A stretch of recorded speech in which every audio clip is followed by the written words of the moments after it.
Next question हमारे पास JEE 2005 में पूछा गया क्वेश्चन है और ये क्वेश्चन हमारे पास फिर से वर्नियर कैलिपर से रिलेटेड आता है। क्वेश्चन में गिवन है a side of a cube is measured by vernier calliper 10 division of vernier scale coincide with 9 division of main scale where 1 division of main scale is 1 mm। Okay, तो ये सारे parameter हमें याद रख लेना है। The main scale reads 10 mm and first division of vernier scale coincide with the main scale. Mass of cube is 2.736 gram. Okay, mass यहाँ पर given है. Find the density of cube in appropriate significant figure. Okay तो सबसे पहले हम उसका side calculate करेंगे और साइड कैलकुलेट करने के लिए, साइड मेजर करने के लिए हमें यहाँ पर लीस्ट काउंट फाइंड करना पड़ेगा और यहाँ पर गिवन है 10 division of vernier scale. So vernier scale division 10 is equal to 9 main scale division, ऐसा यहाँ पर given है।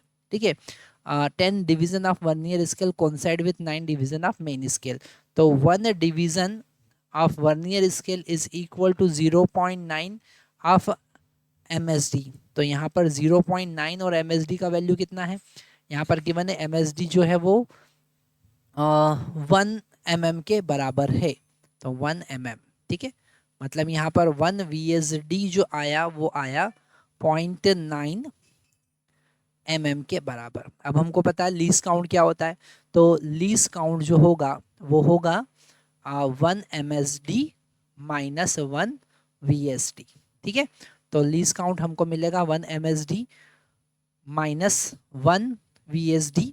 सो 1 MSD माइनस 1 VSD किसके बराबर है, 0.9 mm के बराबर है और 1 MSD किसके बराबर है, वो 1 mm के बराबर है। तो यहाँ पर 1 mm माइनस 0.9 mm हमको मिलेगा 0.1 mm।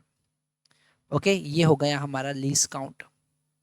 अब अगर हम साइड की बात करें तो side A is equal to क्या होगा। ठीक है, तो यहाँ पर अगर हम साइड की बात करते हैं तो ए इज इक्वल टू हमको मिलेगा main scale reading plus least count into vernier scale reading, है ना, हमको पता है। तो ए इक्वल टू हमको मिलेगा मेन स्केल रीडिंग, यहाँ पर उन्होंने कहा है कि 10 mm।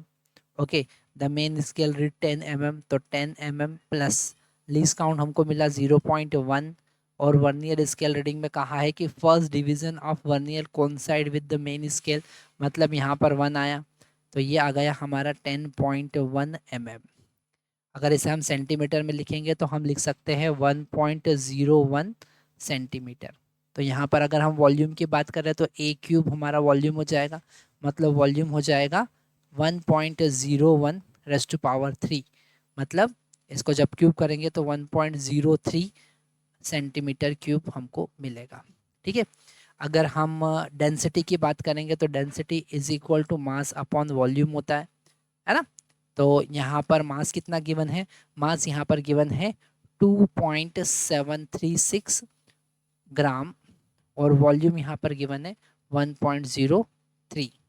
तो हमको यहाँ पर समझ में आ रहा है कि इसे कैलकुलेट करेंगे तो 2.66 हमको मिलेगा, तो 2.66 ग्राम पर सेंटीमीटर क्यूब, और इसे केजी पर मीटर क्यूब में हम कन्वर्ट करेंगे तो 2.66 इंटू 10⁻³ केजी पर मीटर क्यूब हमको मिलेगा। तो हमारा आंसर जो होगा सी करेक्ट आंसर होगा।